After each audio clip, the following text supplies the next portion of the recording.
Damn, son, where'd you find this?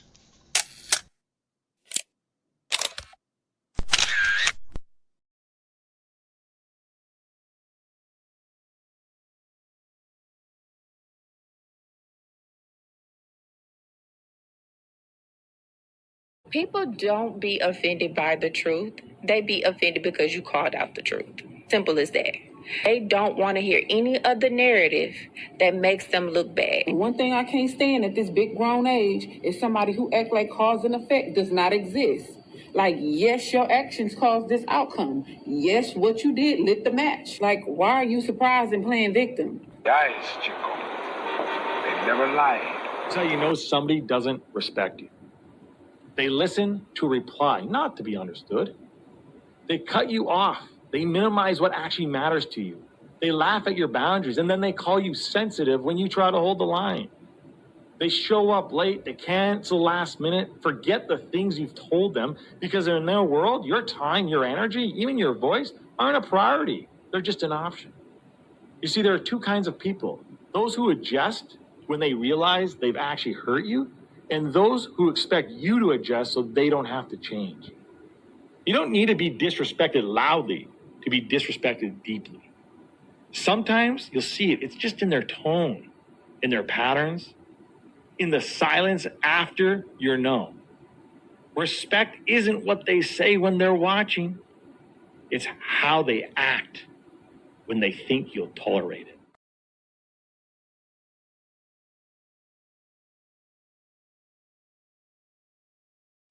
Mantra, slave song, slave ship, rip skin, made me rip bones. But no matter how close I hide, my ancestors speak. They tell me they're tired of the front on us like we're weak. I haven't been getting sleep, longing to sing until I surpass peak. Until they think we are equal, please. All I want is peace. My ancestors beat drums until their bones would bleed, begging the generations remember our story. Good morning, good morning, good morning, good people. Peace, blessings, glory, praise, and honor to the Most High. Happy Tuesday. Hope all is well with everybody. Thank you for being here with us for this morning's show. I will be bringing Sydney and Coach Trill up to the big screen here shortly. I first want to give a shout out to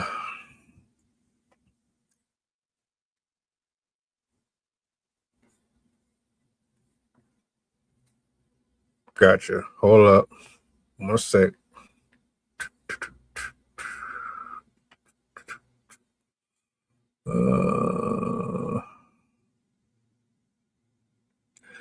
Yo. All right. Cool. Let me bring everybody up. You see the title. I got the clip. Let's see here. Good morning. How's everybody doing today? Doing pretty good. I woke up on time, so I don't feel exhausted. Morning. You good, man? You sound like you coming down with something. I got a habit of having the air on when I shouldn't have the air on. So when I'm sleeping at night, sometimes that air get on me, and I kind of make myself sick. I ain't gonna lie. It's already cold enough outside. I had the heat on, but see, I can't sleep hot. So I'll turn the air on, and then I think that's really be messing with my breathing and stuff like that. But I'm all right. You're just like my husband. Every day, every night, we sleep with the window open. He has a fan that blows out the window, and then we also have the ceiling fan on. I'm always freezing, but if it's off, he's hot. He runs hot, and it drives me crazy. It always tricks me because I'm like, oh, it's freezing outside, and then I go outside in long sleeves and long pants, and I'm like, what the heck? It's like 80 degrees outside. Yeah, I can't help myself. During the daytime, I'm good. At night, I gotta be comfortable. I can't, so hopefully I don't bite myself in the butt. Let me bring this up on the big screen though. Just hold up. So Benzino, he called out Stephen A. Smith because of what he said about Jasmin Crocket. A lot of people got different feelings about her. So let's really talk about this for a second, man. I'm gonna let this play, and we're just gonna jump straight to it. Smith, I'll say it to your face. You are Uncle Tom, Django, Step and Fetch It, Uncle Ruckus, all rolled up in one. You're a coward, all right? All right? You definitely tap dance. What you don't know, right, is that when ESPN came with the Pat McAfee show, they had a plan. They said, you know what, we're going to give Stephen A. Smith a bunch of money because First Take's doing too good in the black community. Yeah, we got to get this thing back to what it's supposed to be. So here comes Pat McAfee. And shout out to Pat McAfee. I like his show. Pat McAfee caters to the white people. He got his guys with the mullets, the cowboy hats. It's okay. You know what I'm saying? I get it. Stephen A. Smith, you was for us. Then all of a sudden you took a turn. They had a plan for you. They said, you know what? We're going to pay him this money. So give him instructions to go out there and tap dance and disrespect as many black people, especially black women, because black women are on the come up. They strong. Their voices are strong. Let's get Stephen A. Smith to say some things about him. This way here, he'll lose a lot of his black following, and then Pat McAfee will be number one. They're just playing you out for money, you goofy motherfucker. You Kermit the Frog looking, invisible hairline ass, goofy ass motherfucker. Like, you're the worst. You're the worst. All right? I'll say it to your face, and I'll go further than that. I'll challenge your bitch ass to a boxing match. Celebrity boxing, me and you, Stephen A. Smith. Yeah. That's why Pat McAfee got LeBron on his show. Nobody wants to come on your show no more, Stephen A. Smith. All that. Jasmin Crocket has been invited on this show multitude of times. You sitting down talking to everybody else. How come you ain't sit down and talk to me?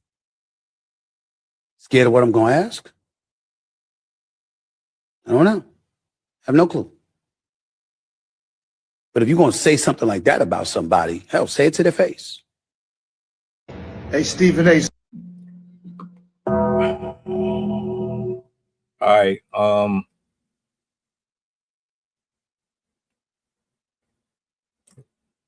Let's start here.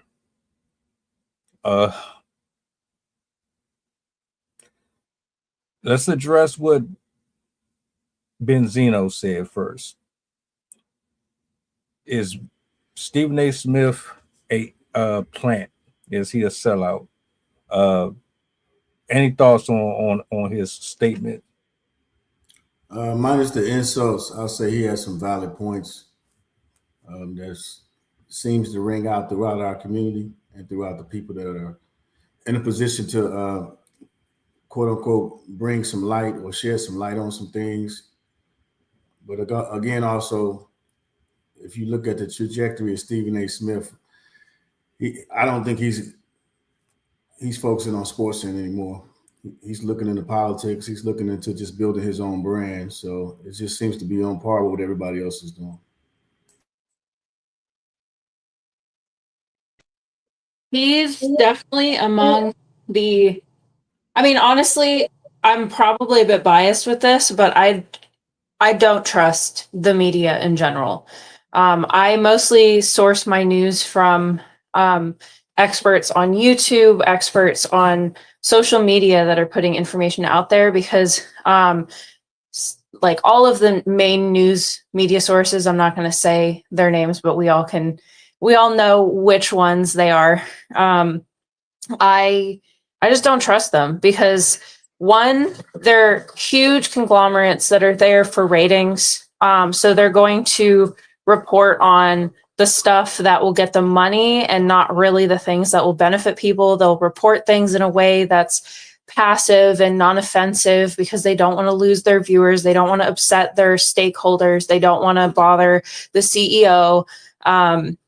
So all of the people that work on those shows, I don't trust them. I don't trust that they are being honest with who they are. I don't believe that they're honest with their opinions. I think that they're just spouting what is going to get them the most views in a way that is favorable to that particular news channel that they're working for. And also, just like you said, he's working up to have a political career and potentially other things. So he's also going to be speaking in a way that kind of favors him in those arenas as well. So I personally don't trust him. I agreed with a lot of what that speaker was saying about him. I've spoken this before. I say he's a grifter to me. It's him, and then there's a few other people that I could name too. I won't, but he's a grifter. This thing, like, I hate it because there's things he'll speak about that you'll be like, it makes sense, and then he's going to end up flipping it so that he sound good to both parties. And that's why I'm with you. I don't really trust the media. I don't put a lot of stock in these guys anymore either. I don't think that the way that Benzino addressed this was actually profitable. What does having to get in a boxing ring got to do with your grievances with how he addresses certain discussions? That sounds like a personal gripe. Like you have some other motives with that. Like that was taking it too far as I was concerned. Like I didn't see the whole point in that part, but I do understand where he's coming from.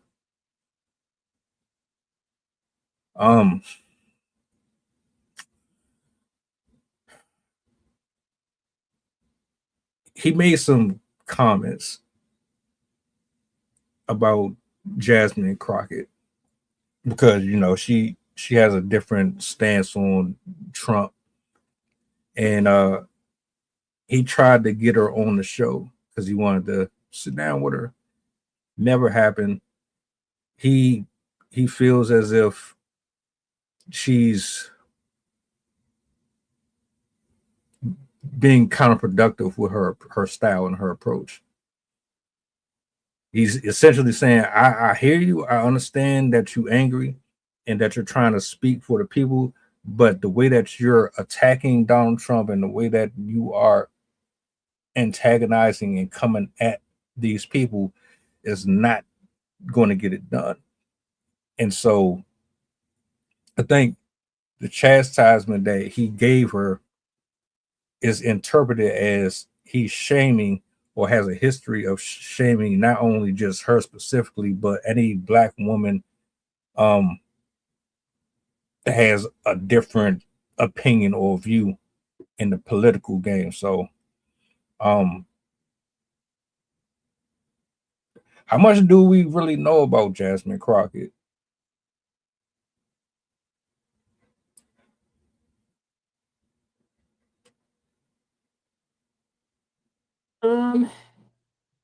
Interesting question. Well, I think just to kind of target the question you're asking, like why,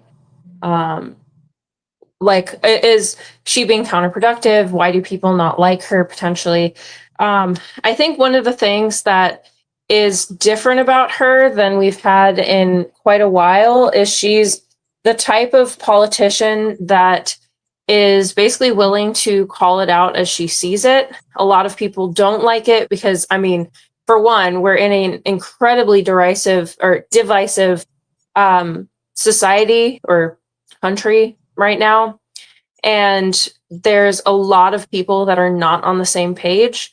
There's also going to be opinions from sides that don't believe women should be in politics, sides that believe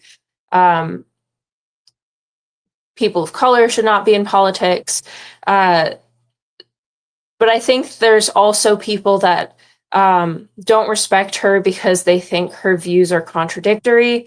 I have had conversations with people online that like her, but also don't like her because I have heard claims that I've heard people say, well, it's because she's Zionist. I've heard people say that she's doing it just for her own political gain, that she doesn't actually have meaning behind what she says. Personally, I enjoy her because I think it's a refreshing change from politicians that are just, they all seem dead inside and they're just following the rules, following the ranks, just like, yes, I will follow the Constitution and do what you ask me to do. Like, they don't communicate with the community. They don't reach people where we're at. And she has that fever pitch that is reaching a lot of people where they're at and how they feel, and reflects a lot of the sentiment in the American people that we are not being represented by the people that we voted for. And she's calling attention to that. She calls attention to the things that politicians are doing that are hurting the American people or going against what their job is supposed to be. And I think a lot of people don't like that because there's a subsect of the population that does not agree with antagonistic behavior, particularly from politicians, because they see that as being not within the job description, basically, that they should be quiet and behind the scenes and just doing desk work.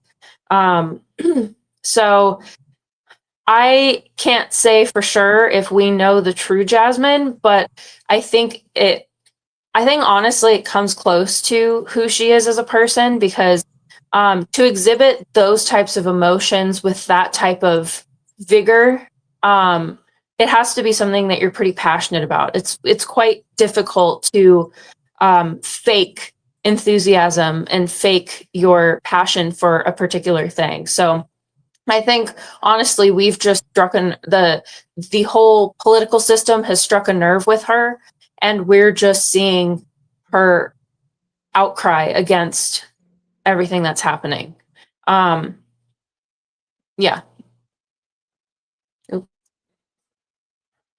Coach, what makes having a conversation with a politician such as her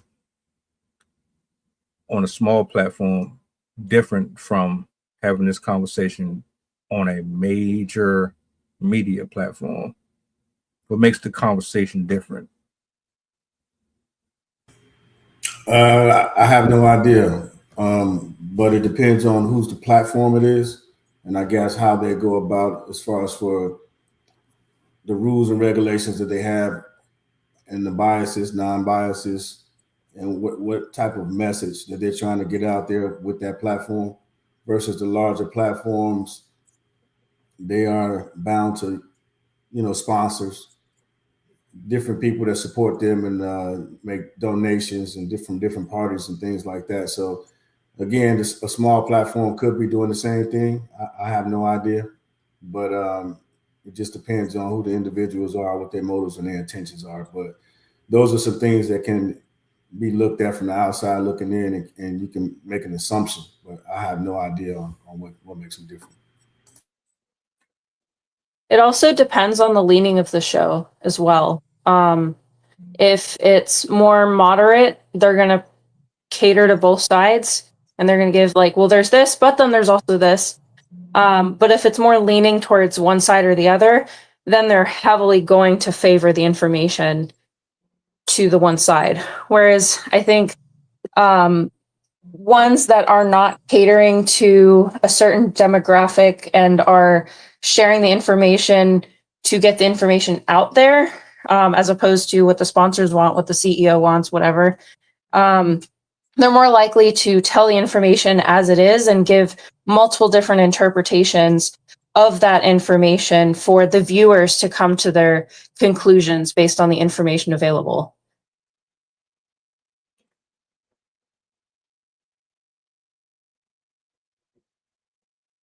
Is Benzino clout chasing? I've never seen that brother in a single conversation when it comes to anything remotely close to something that is speaking on Trump or anything really. Anytime I ever see him, he's arguing with somebody or he's fighting with somebody or he's trying to get into it with somebody. But for him to just jump out the window and antagonize her because of, well, antagonize him because of whatever reason, I don't know.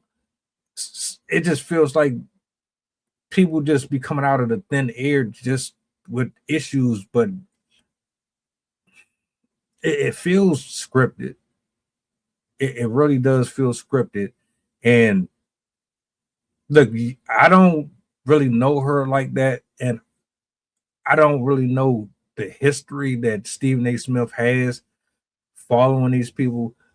If he's trying to transition from sports to politics, he has to understand what he's putting himself in. He has to know he's about to get a lot of pushback and backlash for it.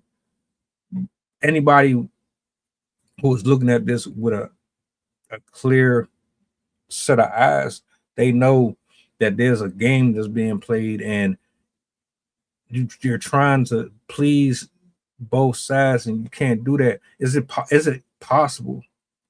Is it possible to be the rebellion in the government? Is it possible to be unbiased, to be raw, to be completely blunt, call out both parties and still just be able to be invited to the barbecue everywhere you go?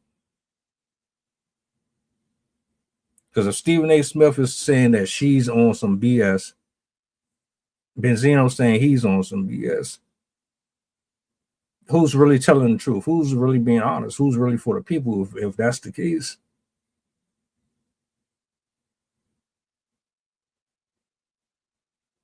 I don't think it's ever truly possible to be completely unbiased because we're always going to have some level of self-interest in whatever we're talking about. And we're always going to have a specific belief system about whatever opinion that we're sharing. You can do your best at being unbiased. For example, in scientific papers to combat the bias that the scientists might have, they examine other potential explanations for whatever findings that they discovered. And so you can mitigate bias, but you're never going to be able to completely eliminate bias because as human beings, we're emotional creatures, and it's incredibly hard for us to remove ourselves from topics of discussion because we're always going to have a specific leaning, and subconsciously or consciously, we're going to kind of gravitate towards that particular opinion and show some form of bias in some way. And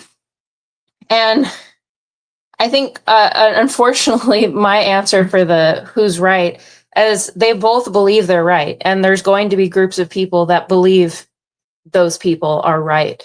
So who is right depends on who you ask. And I have my opinion of who I think is right. But even then, I don't agree with, I agree with parts of what they said. I don't agree with some of the things that were said. For example, I don't agree with the delivery using a bunch of insults because I don't believe insults really get you anywhere. But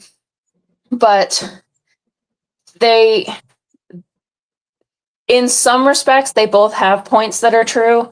But I personally don't like Stephen. So I would say that he's wrong, but that's just me. let's set the scene, and this is for both of y'all. You are the moderator for a debate. Doesn't matter if it's her or him. It could be anybody. Because I'm really contemplating some stuff. You are the officiator. What's your setup? What's your environment? How do you lay out a foundation that is neutral for both parties and facilitate this exchange so that it's actually productive and it doesn't go left like we've seen with Anton and Corey? What does that look like to you? How do you make that happen?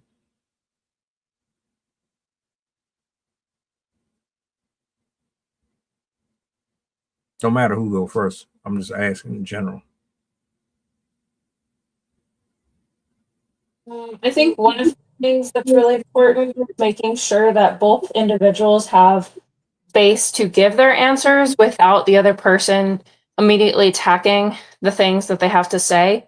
Because I know that's where a lot of discussions go awry, is when one person's talking and then immediately the other person starts, oh, no, you don't know what you're talking about, and just starts to talk over the other person. So allowing segmented parts of the conversation where somebody talks, then the next person talks, then the next person talks, and also giving people the opportunity to respond to the things that they heard.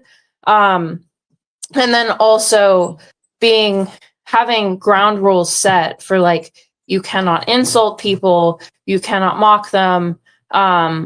You also should be bringing in solid actual evidence rather than hearsay, to allow the discussion to actually be beneficial, and not just like conjecture. And then lastly, on the part of all of them, like maintaining a specific tone, because once it comes to yelling or complaining, usually those discussions kind of dissolve into meaningless bantering.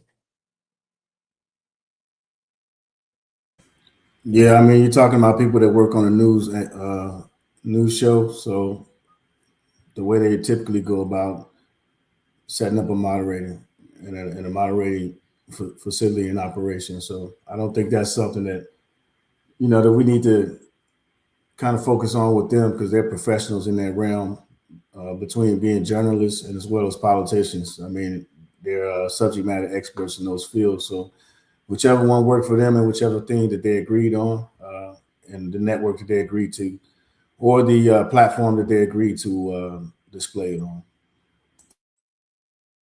I just wonder why these things always end up at an exchange of word vomit. You can disagree with somebody and still verbally express your distaste for their views without the slander and the overly masculine stuff. I don't think that with those type of conversations, they should be held on platforms that are they're known for twisting information or kind of manipulating facts in history for their own benefit. I think if you're going to put somebody like him and her in the same room, it has to be somewhere. First of all, both of them have something to lose, but who's willing to actually give up certain benefits, sponsorships, et cetera, et cetera? That's one thing I don't think will ever give you a real good back and forth.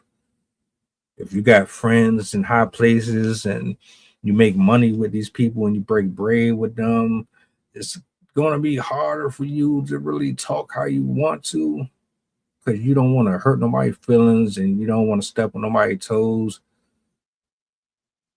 So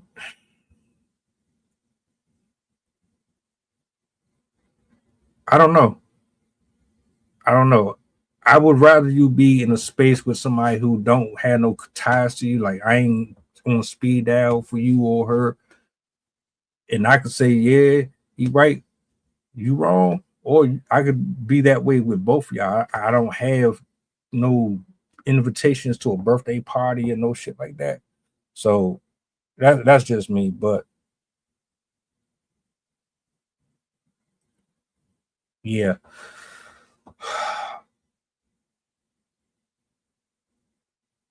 Do you trust any politicians? Should any of them really be fully invested in for any reason? Like, if you're going to vote, matter of fact, here's a question. I don't really vote. I don't. I voted one time and we ended up with you know who. So I'm pissed about that.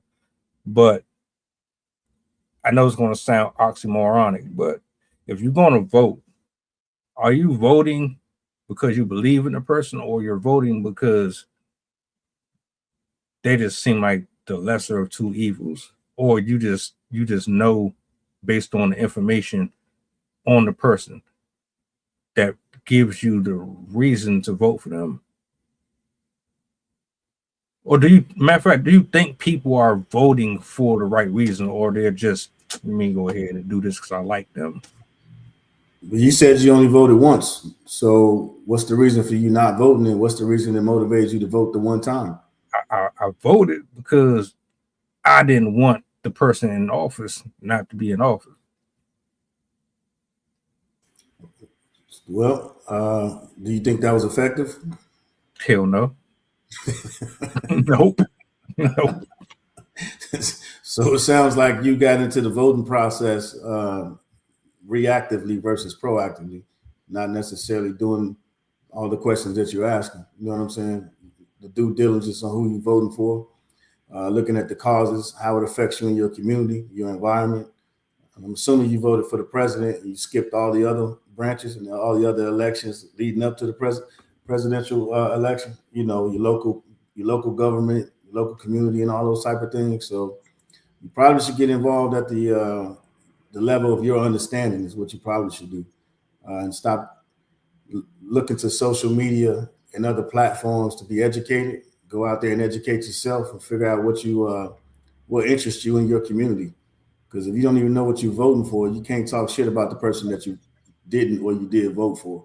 So you don't even know what options and the things that you have entitled to you as a citizen, as a law-abiding citizen, to be functional and operational in your environment. Voting is probably the last thing you should be worried about doing.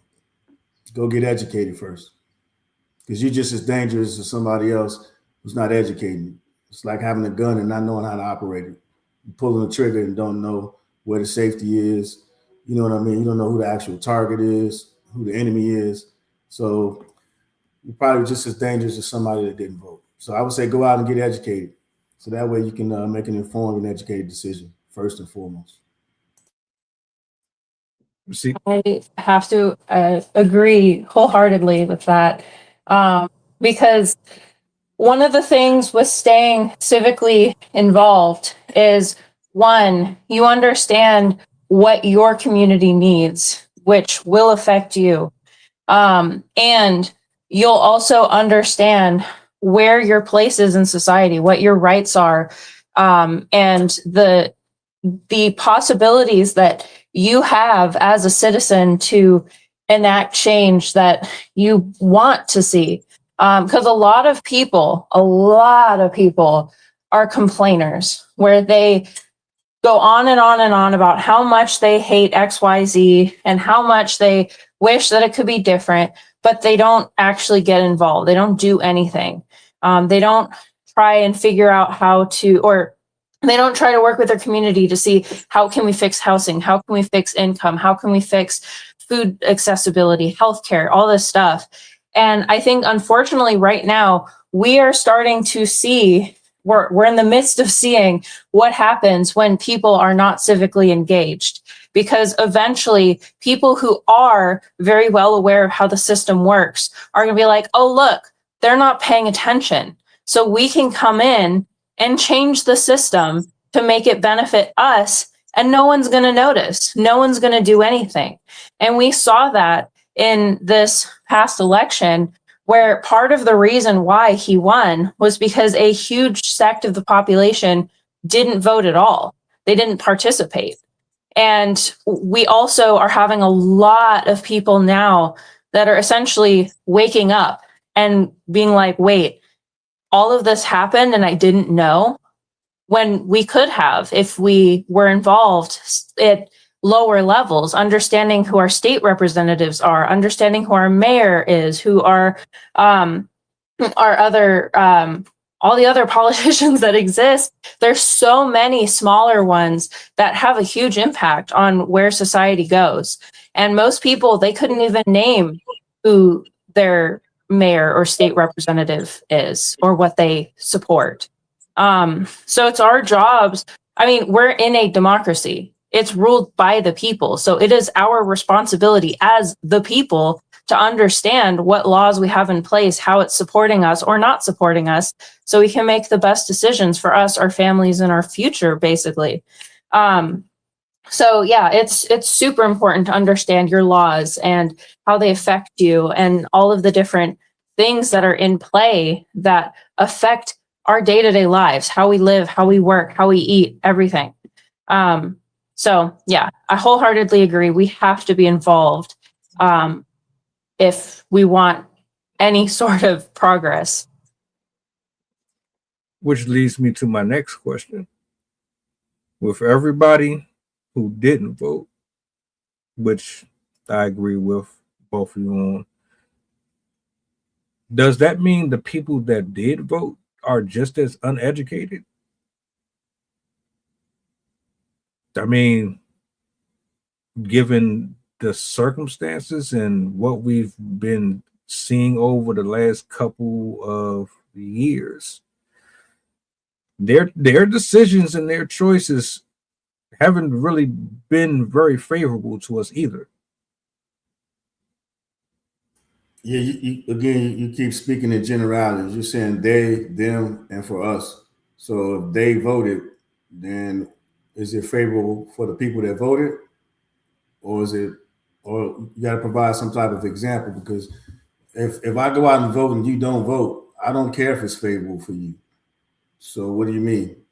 Because I did my part. So I'm trying to figure out what do you mean by the question when you're trying to compare and contrast? Well, it didn't really benefit anybody, is what I'm saying. You And voted. whose perspective and whose opinion? Because you saying it didn't benefit anybody. You can't speak for everybody, man. So speak for the people you're saying that it didn't benefit from. I'm speaking for the people. I'm speaking for the people who voted for the person, and now they wish they didn't vote for the person. So I guess if you would have to get the reasons to why they wish they didn't vote for him, and then I guess that would be the answer. You know what I'm saying? Because again, if they were uneducated and they just voted because his skin tone or his tonality of how they thought that he was speaking to a particular group of people, you know what I'm saying? If he voted because some people thought taxes were going to be saved for their demographic or their tax bracket, you know, so it depends on what you're talking about. You can't just, it's too broad of a question to answer is my point. Right.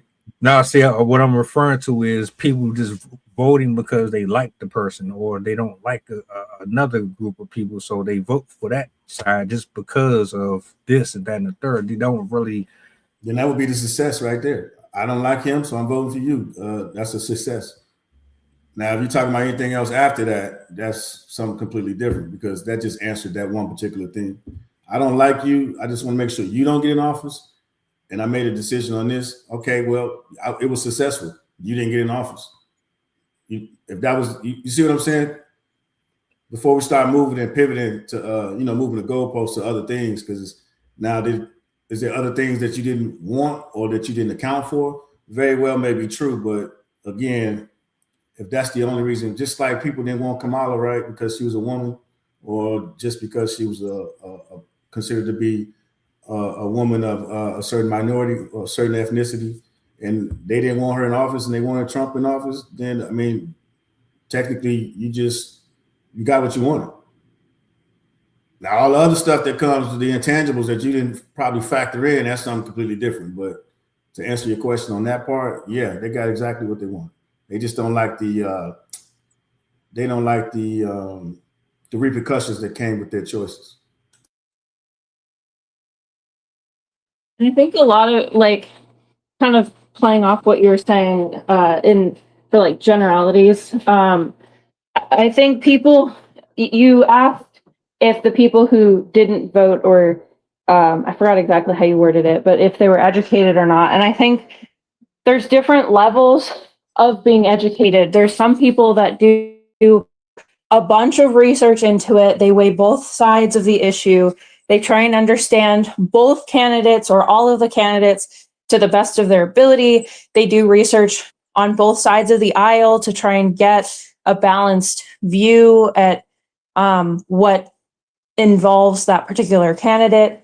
And then some people consider their research like watching a subset of data, watching certain types of people, to opinions from people on one side, and consider that research. And then some people, they don't have access to information. Like there are a lot of rural communities that do not have the diversity of news channels and the diversity of information available at their fingertips. There's a lot of people that don't actually have access to the internet, that don't have access to a library or places that you can get. And a lot of people don't even use libraries. But there's a lot of people that don't access the information that is available. And so they're making a decision that to them is educated, but to people that are way into the research would consider not educated. So it's I think it's difficult to say like, oh, one group is educated and one group isn't, because most people would consider themselves educated. Like, well, I looked into it, and then there's also the last group of people who are the disengaged, that they either didn't vote at all, or they were like, yeah, I picked that one because it was the woman, or I picked that one because it wasn't the woman. So there's a lot of different types of voters, and I wouldn't say one type specifically is educated and another type isn't. I just think that people have varying levels of engagement, but I don't think there's actually, without looking at the research myself, I don't think there's actually a link between how educated your decision was and how happy you were with that decision. Because you can put a lot of research into something, think that someone's the best candidate, and they just wildly disappoint you. So I don't think there's really a relationship between how educated a person is and how happy they are with their choice.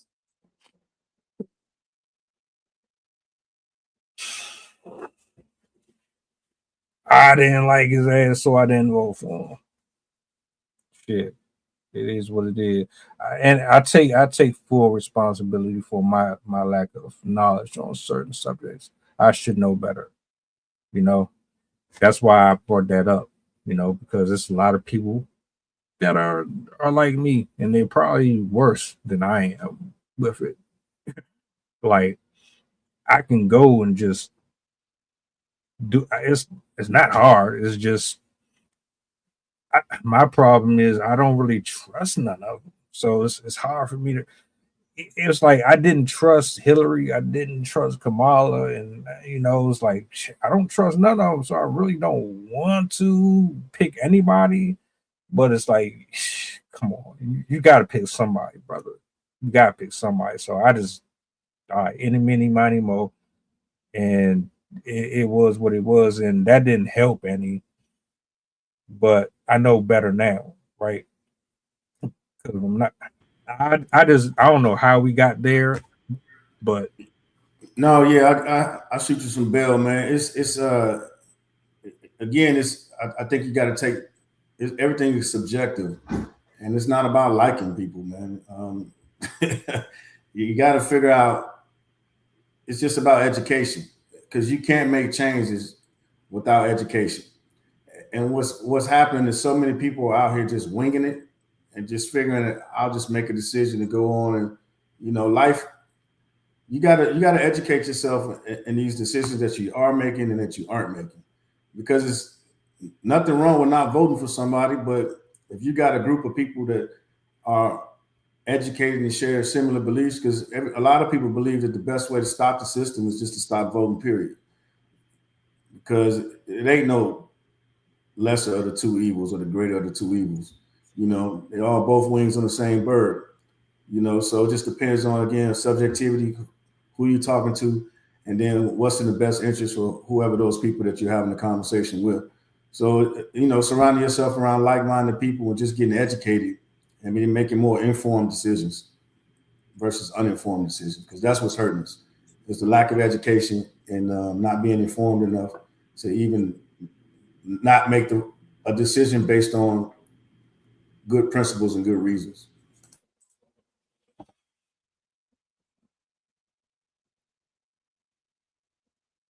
I'll say this in my closing remarks.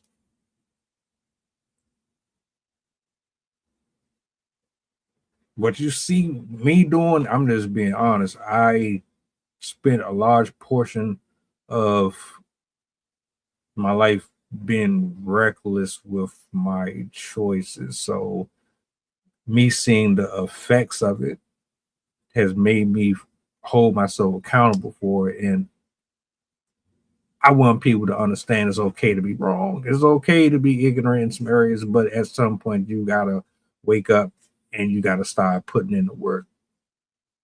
You can't rely on everybody all the time to put that knowledge in. You gotta go and see for yourself. Stephen A. Smith and the conversation around him, Jasmin Crocket and Benzino, was just to go a little further into how do we get here where you're getting on social media and you're calling these people out for being liars and their plants and this, that, and the third. How do we even get there in the first place? Somebody had to select you to be in that seat. Someone said he was good at his job. They put him on TV. He made them money. And he's doing what he needs to do to put food on his table, whether or not you agree with it or not. But somebody said he was good enough to do the position, just like every other one. But our choices and who we give power to, it shouldn't matter. And I don't know. I didn't really put a lot of stock into it, I guess. So now I'm just looking more or less. It's like, all right, are there any decent people out here? Are there some real solid folks out here that still fight for the people, that'll still use this media for the right reasons? The answer I got is yes. Then I had to ask myself, all right, well, where are they? Then I had to respond, oh, they're out there. You're just not looking for them, or you don't know about them. And that's my position with this whole thing. So I don't listen to Stephen A. Smith. I can't, because he's too this way. And Benzino, as successful as he is, I'm not really a fan of his either. But Hey, you can voice your opinion however you want. It's freedom of speech. I digress. If y'all got anything I want to close out with, the floor is yours. Hey, so I'll say this,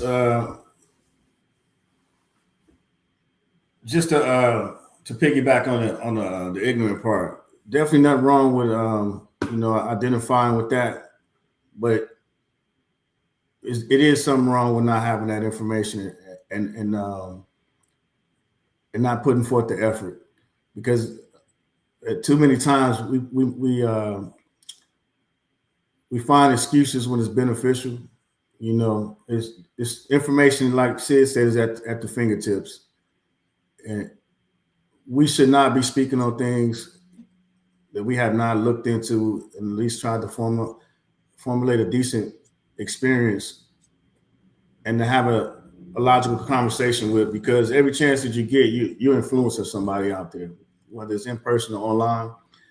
And I would just say to people, it's too late. Stop looking for people for the change and be the change yourself.